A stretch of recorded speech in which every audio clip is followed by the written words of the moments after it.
বোকা হুমায়ুন কবির, তোমাকে বলছি শোনো, তোমার মুর্শিদাবাদে আমি যাই, তোমাকে বলছি শোনো, তুমি এমএলএ ছিলে, যাতে ব্যাপার নয়।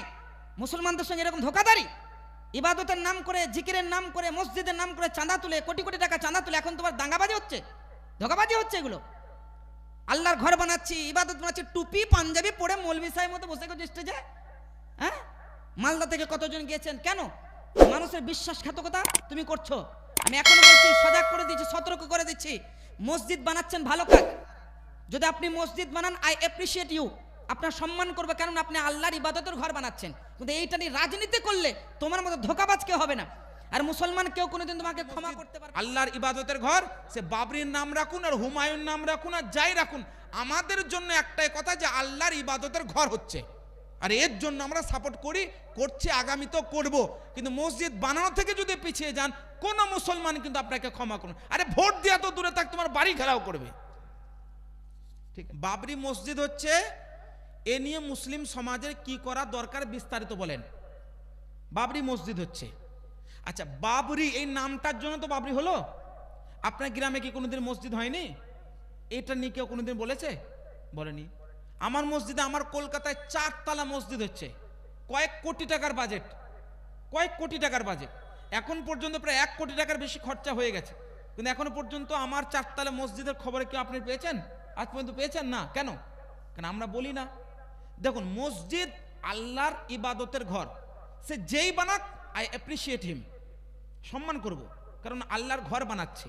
কিন্তু উদ্দেশ্যটা যখন প্রকাশ পাবে, যেমন আমি ঠিকমতো জানি না, কিছুক্ষণ আগে মুফতি জাহাঙ্গীর সাহেব বলছেন এরকম নাকি উনি বক্তব্য দিয়েছে নাকি যে 90টা সিট না পেলে বানাবো না, এরকম। এটা কি সত্য? আমি কিন্তু শুনিনি। এরকম কি সত্য? এইরকম যদি তার বক্তব্য হয় যে 90টা সিট না পেলে বানাবো না, পেলে আরে বোকা, বোকা হুমায়ুন কবির, তোমাকে বলছি শোনো, তোমার মুর্শিদাবাদে আমি যাই, তোমাকে বলছি শোনো, তুমি এমএলএ ছিলে, যাতে ব্যাপার নয়। মুসলমানদের সঙ্গে এরকম ধোকাদারি, ইবাদতের নাম করে, জিকিরের নাম করে, মসজিদের নাম করে চাঁদা তুলে, কোটি কোটি টাকা চাঁদা তুলে এখন তোমার দাঙ্গাবাজি হচ্ছে, ধোকাবাজি হচ্ছে। এগুলো আল্লাহর ঘর বানাচ্ছি, ইবাদত বানাচ্ছি, টুপি পাঞ্জাবি পরে মৌলভী সাহেবের মতো বসে গেছে স্টেজে। হ্যাঁ, মালদা থেকে কতজন গিয়েছেন, কেন? মানুষের বিশ্বাসঘাতকতা তুমি করছো। আমি এখনো বলছি, সজাগ করে দিচ্ছি, সতর্ক করে দিচ্ছি, মসজিদ বানাচ্ছেন ভালো কাজ। যদি আপনি মসজিদ বানান, আই অ্যাপ্রিসিয়েট ইউ, আপনার সম্মান করবে, কারণ আপনি আল্লাহর ইবাদতের ঘর বানাচ্ছেন। কিন্তু এইটা নিয়ে রাজনীতি করলে তোমার মতো ধোকাবাজ কেউ হবে না। আর মুসলমান কেউ কোনোদিন তোমাকে ক্ষমা করতে পারবে না। কেন? মুসলমানরা একবারে নিঃস্বার্থভাবে দান করেছে। আপনি নিজেই বলেছেন 80 কোটি টাকা নাকি কে একাই দিব বলেছে। কেন? তোমার মুখ থেকে বলেছে না? আপনি এমএলএ বলে আপনাকে দিয়েছে? না, আল্লাহর নামে দান করেছে, আপনার নামে দান করেনি যে আপনি হুমায়ুন কবির বলে আপনাকে দান করছি। না, আল্লাহর ইবাদতের ঘর বানাচ্ছেন এই বলে আপনাকে দান করেছে। আপনি যদি না করেন, আপনি আমানতের খেয়ানত করবেন, আর আপনি সব থেকে বেশি হারাম কাজ করবেন, মানুষের বিশ্বাসঘাতকতা করবেন, মুসলমানের বিশ্বাসঘাতকতা করবেন, মুসলমানের বিশ্বাস নিয়ে আপনি এরকম ছিনিমিনি করবেন। আমি সজাগ করে দিচ্ছি, আপনি যদি মসজিদ বানান, আই অ্যাপ্রিসিয়েট ইউ, কারণ আপনি আল্লাহর ইবাদতের ঘর বানাচ্ছেন। কিন্তু এই যে আপনি স্টেটমেন্টটা দিয়েছেন, এটা আপনি ফিরিয়ে নিন। আমি তো আপনার মুখ থেকে শুনিনি, কিন্তু এটা যদি আসলেই বলেছেন, বিরাট বড় বোকামি করেছেন। আপনি চেক আপ করান, এই আপনি স্টেটমেন্টটা ফিরিয়ে নিন, কারণ আমাদের মতো মুসলমান বা উলামায়ে কেরাম অতি কষ্ট পেয়েছি। আমরা কষ্ট পেয়েছি কেন? কারণ আপনাকে মুসলমানরা নিঃস্বার্থে দান করেছে মসজিদের জন্য। সুতরাং এই মুসলমানের সমস্ত জনগণের বিশ্বাসের আপনি খেয়াল রাখুন এবং বিশ্বাসঘাতকতা থেকে দূরে থাকুন, মসজিদটি বানান, আমি আপনার পাশে আছি। কিন্তু মসজিদ থেকে যদি পিছিয়ে যান, আপনার মতো বিশ্বাসঘাতক ব্যক্তি আর দ্বিতীয় কেউ কিন্তু হবে না। আমি এইটুকু কথা বলতে চাই। সে হুমায়ুন কবির হোক আর ফিরহাদ হাকিম হোক, আমি সবাইকে একই কথাই বলি। সে কোন এমএলএ, কে এমপি, কে মুখ্যমন্ত্রী, আই ডোন্ট কেয়ার।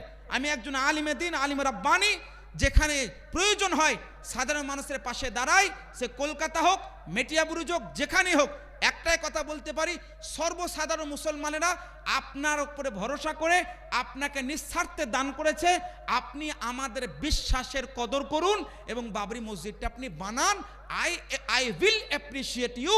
কিন্তু যদি আপনি মসজিদটি না বানান, আপনি বিশ্বাসঘাতক সাব্যস্ত হবেন।